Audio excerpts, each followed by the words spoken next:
একবার আম্মুকে কি কবরে হুয়াই দিয়েছো? দাবন কাপন শেষ। আরে হুনসি মুর্দারে কবরে নামানোর পর 40 কদম পার হয়ে আইলে বলে মুর্দার উপরে আযাব শুরু হয়ে যায়। হলে এই মহিলার উপরে আযাব শুরু হয়ে গেছে মন কয় না? হয় এটা সত্যি, এখন এত সময় শুরু হয়ে গেছে। এটা সত্য কথা, সে তো একটা জাহান্নামী মহিলা, ওর তো আযাব হবেই। সেকেন্ড চেয়ারম্যানের সাথে যে ধরনের ব্যবহার করছে ওর তো আযাব মাস কনফার্ম, ও একেবারে কবরের মধ্যে। সুবহানাল্লাহ সুবহানাল্লাহ মাশাআল্লাহ। সমস্ত আলেম ওলামাদের সাথে আমার দেখা হয়েছে এবং সমস্ত জান্নাতি মানুষ এখানে দাঁড়াই রয়েছে। তা হাবুর মায় মারা যাওয়ার পর যে জাহান্নামে গেছে এই খবর তোমরা পাইলে কেমন? তোমরা কাল খুব বড় জান্নাতে গেছো না? ইনশাআল্লাহ তুমি কোনো চিন্তাই করিও না, মোরা মরার পর ইনশাআল্লাহ জান্নাতে যাবো। কি কারণ 14 গোষ্ঠী মিললে টাহা ডাইলে চললে যাবো হজ করতে। হজে যাইয়ে উলাল দিয়ে কাইন্দে আল্লাহর মনটা নরম বানাইয়া মাপছে এলাম। আল্লাহ তো ক্ষমাশীল দয়ার সাগর, আমাকে মাপ কেটে দেবে। হলে মাপ করলে তো ইনশাআল্লাহ চালাই বেহেস্তে যাবো। তবু কোনো সমস্যা না? কোনো সমস্যা নাই। এই আশা লইয়ে ঘুরতে আছেন যে মরার পরে জান্নাত যাইবেন, টাকা পয়সা ডাইলে হজ করলে হজ কবুল হইবে, এই আশা লইয়ে ঘুরতে আছেন। টাকা পয়সা থাকলেই হজ কবুল হয় এই হনসেন কেডে জীবন হনসেন কেডে?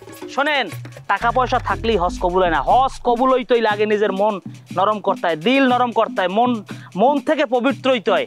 এবং হজ করে আসার পর নিজে পরিবেশই চলতে হইবে, ভালোভাবে চলতে হইবে।